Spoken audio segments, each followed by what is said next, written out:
Növbəti ilin büdcəsində 17,1 milyard və ya 41,1% büdcənin məhz sosial yönümlü xərclərə yönəldilir. 24-cü ilin icrası ilə müqayisədə bu 17% çoxdur. 2,5 milyard manat çoxdur. Yəni, bu da bir daha Azərbaycan dövlətinin, Azərbaycan hökumətinin sosial yönümlü siyasətinin bariz bir göstəricisidir. Cəmi 2 illik bir dönəmdə 17% artımla, 2,5 milyard artımla sosial sektora dəstək verilir.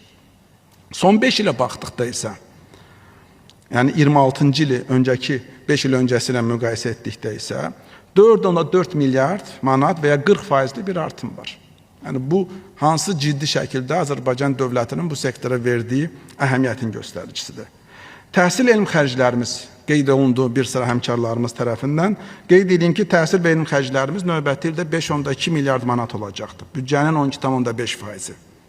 Son 24-cü ilin faktı ilə müqayisədə, icrası ilə müqayisədə bu 657 milyon və ya 14% çoxdur.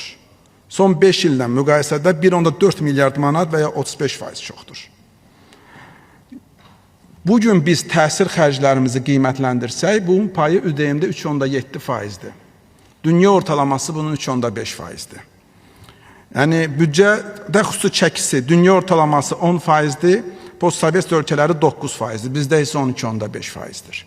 Yəni, biz büdcə siyasətimizdə təhsil xərclərinə kifayət qədər böyük diqqət ayırırıq və düşünürük ki, təhsilə bu istiqamətdə verilən dəstək də davamlı olacaqdır. Növbəti bir istiqamət sosial müdafiə, sosial təminat. Nəzərə alaraq ki, icmal büdcənin tərkibində bu daha geniş müzakirə olunacaq, mən sadəcə 1-2 vacib rəqəmi qeyd edeyim. Növbəti ildə 4,9 milyard manat və ya büdcənin 11,7%-i bu istiqamətə xərclənəcəkdir. Son 5 ildə burada artım 1,4 milyard manat və ya 40,7% olmuşdur. Səhiyyə xərclərimiz. Bu məsələ də hörmətli deputatlar tərəfindən qaldırılan və rəy bildirilən məsələlərdən biri idi. Dövlət büdcəsində səhiyyə xərclərimiz 2 milyard, yəni 24-ün faktı ilə müqayisədə təqribən 200 milyon manat və ya 11% çox. İcmal büdcədə səhiyyə xərclərimiz isə 3,7 milyard manat, 24-cü ilin icrası ilə müqayisədə 1,1 milyard və ya 40% çox müəyyən olunubdur.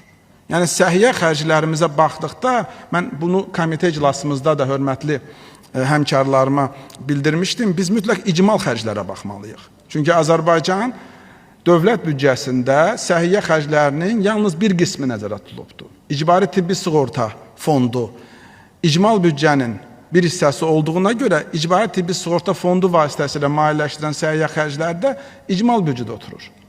Cəmi 2 il ərzində 24-cü illə müqayisədə 26-cı ilə biz səhiyyə xərclərimizi 40% artırırıq. Son 5 ilə baxdıqda isə bu rəqəm 160% artıb. Və icmal səhiyyə xərclərimiz 2,3 milyard manat və ya 160% artıbdır.